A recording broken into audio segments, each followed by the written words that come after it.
چرا تو باغچه‌مون موز میکاریم ولی بهمون موز نمیده؟ سلام همراهی عزیز، ما میخوایم امروز ببینیم چرا وقتی تو باغچه موز میکاریم این بهمون میوه نمیده. انقدر خوشگل رشد میکنه میره بالا ولی بهمون میوه نمیده. موز گیاه منطقه گرمسیریه، یعنی رطوبت لازم داره و گرما. اینجا رطوبت رو داریم، گرما رو نداریم. این یه چند تا نکته ایجاد میکنه. نکته اول اینه که خب وقتی ما گرما رو ندیم این خود به خود دیرتر به بار میره. مثلا توی مناطق دیگه قرار باشه 18 ماهه بره، اینجا حداقل 2 سال طول میکشه. حالا ممکنه یه ذره بیشتر هم طول بکشه.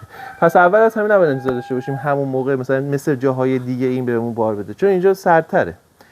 مسئله دیگه اینه که چون اینجا اون گرما رو نداریم، موز علاوه بر مراقبت‌های معمولی که داره باید یه خود حواسمون اینجا به اون مراقبت‌های اصلیه بیشتر باشه. نکته اول اینه که نباید پاجوش داشته باشه. حالا من از اینجا شروع می‌کنم تا بریم به سراغ بحث‌های تغذیه‌ای. ریشه موز نباید درگیر آب باشه زیاد، نباید خیلی رطوبت داشته باشه. رطوبت زیاد برای ریشه‌اش خوب نیست. باید یه زهکش درستی داشته باشه، به موقع آب بخوره، به موقع هم رطوبت خاکش بیاد پایین.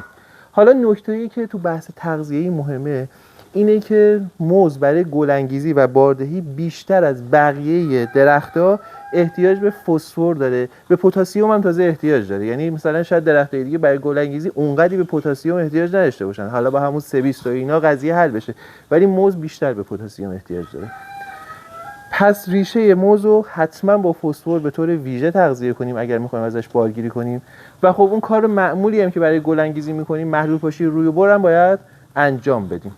یه جمع‌بندی بخوایم بکنیم این هستش که اگر بخوایم توی منطقه‌ای که خیلی گرمسیری نیست باردهی داشته باشیم از موز، باید ریشه خیلی درگیر رطوبت نباشه، آبدهیش بهینه باشه، نیتروژن زیاد در اختیار گرا قرار نگیره. حتما فسفر و پتاس رو در اختیارش قرار بدیم که این نیتروژن باعث نشه اینجوری درخت رشد کنه بره بالا ولی بار نده. اتفاقی که الان اینجا افتاده.